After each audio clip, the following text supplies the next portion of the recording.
গেল মাসে সাইফ আলী খানের ওপর হামলা চালায় দুর্বৃত্তরা। সপ্তাহখানেক হাসপাতালে থাকার পর ছাড়া পেয়েছেন তিনি।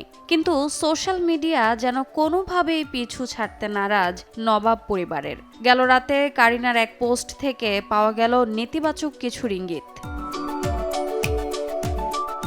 ইনস্টাগ্রামের সেই ইঙ্গিতপূর্ণ পোস্টে কারিনা লেখেন, বিয়ে, বিচ্ছেদ, উদ্বেগ, সন্তানের জন্ম, প্রিয়জনের মৃত্যু, অভিভাবকত্বের মতো বিষয়গুলো আপনি বুঝবেন না যতক্ষণ না এগুলো আপনার সঙ্গে ঘটছে।